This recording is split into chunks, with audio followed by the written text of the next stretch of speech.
Hi, listener. This is From Ideology to Unity, a spiritual journey where we let go of ego and ideological doctrine in favor of meaning, purpose, and unity as a whole. So, this episode is about guilt versus gratitude. In particular, when it comes to the issue of privilege.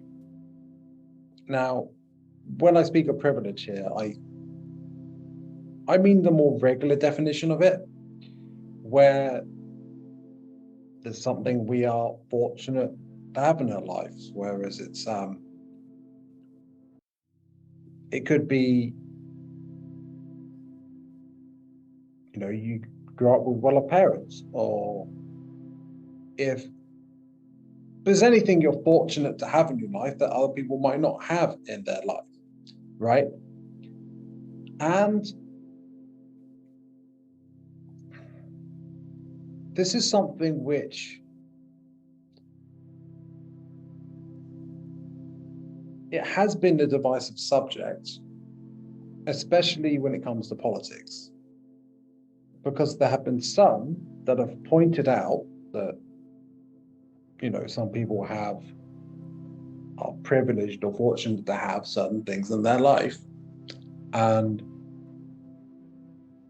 they recognize that, they have the awareness of that, but they communicate it in terms of it being something to be guilty for.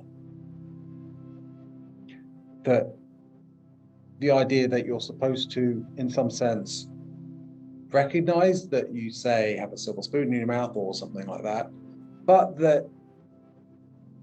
that recognition is framed as something that's wrong with you, that you need to be guilty for, feel ashamed about. And on the other hand, you get people who respond to that, and people who feel attacked, because basically the way it's put, when it's framed in terms of shame and guilt, it's typically coming from a place of ego and how it's communicated. And naturally, people will respond. If people don't feel threatened by that, they will respond in fight or flight as well, in an egoic way. And they will see those who say that, their privilege, say, as a threat to them or attacking them in some sense. And they might respond egoically themselves. And you've got this downward spiral of argument and separation and conflict. And that's something that has happened in the collective consciousness, say. Perhaps a more unified, compassionate way of looking at the issue would be to consider the ways in which we are fortunate to have certain things in our life that other people do not necessarily have in their life, as something to feel grateful for. Because gratitude is transformational. Gratitude, when you feel gratitude for something, you actually feel better, you feel positive, and it can allow you to feel more compassionate towards those who don't have that, while at the same time feeling glad that you have it in your life, and that source of the divine has brought that into your life, or so to speak, right? Gratitude allows you to connect to others because you don't feel threatened. You actually feel because it's a positive vibration. You feel grateful. Yeah, you see what other people don't have that, and you're compassionate for the difficulties that someone who doesn't have what you're grateful for as well. Furthermore, gratitude allows you to appreciate what you do have, rather than focusing on what you don't have. So it's an abundant mindset rather than a lacking mindset of I'm a victim because I don't have X, Y, and Z. Now, another thing to consider here is the drama triangle in psychology, which is where one of those three positions is the victim mentality, where you feel like a victim because you haven't got X, Y, and Z, and that other people might be privileged for having X, Y, and Z that you don't have. And there might be an envy of other people as well. Now, if you had those things, you might feel differently. You might actually maybe take these things for granted. Or you might want to cling on and be attached to having it and see other people as potential threats to your position, which should be the, I think it's the perpetrator position, or is it